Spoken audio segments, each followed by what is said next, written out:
फडकवणारे आरएसएसचा RSS के दलालों को, RSS के दलालों को, आरएसएस के दलालों को। विजू भाऊ आगे बढ़ो, विजू भाऊ आगे बढ़ो। डॉक्टर बाबासाहेब आंबेडकरांचा, डॉक्टर बाबासाहेब आंबेडकरांचा।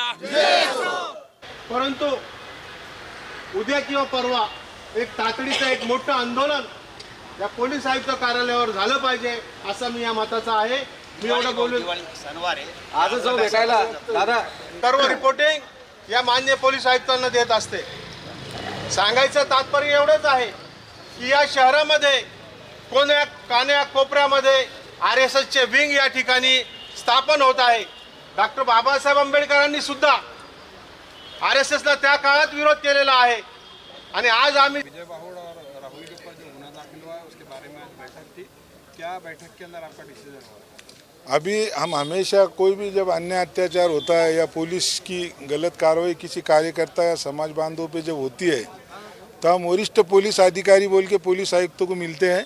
इस प्रकरण में हम आयुक्तों की मुलाकात लेंगे।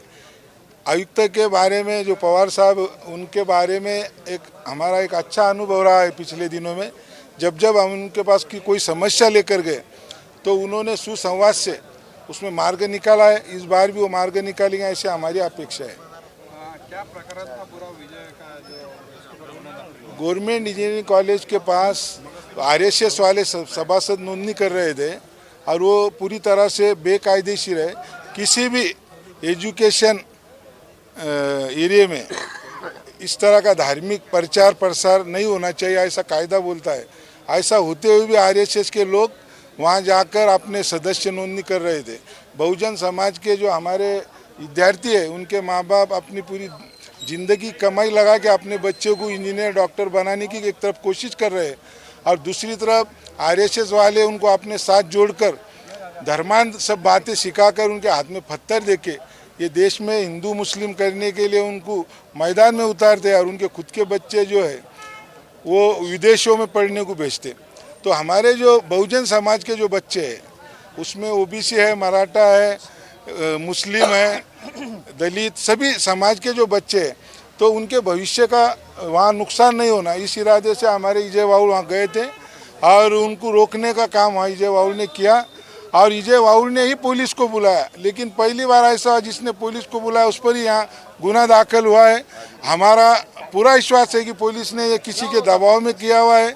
हम अच्छी तरह से जानते हैं कि आरएसएस वाले का जब पुलिस स्टेशन में फ़ोन जाता है तो आरएसएस वाले को गृह विभाग से ऐसे सूचना है कि भाई ये आरएसएस वाला जब फ़ोन करता है तो ऐसा समझना कि ये गृह विभाग से मंत्रालय से फ़ोन आया और उसके ऊपर कार्रवाई होनी चाहिए।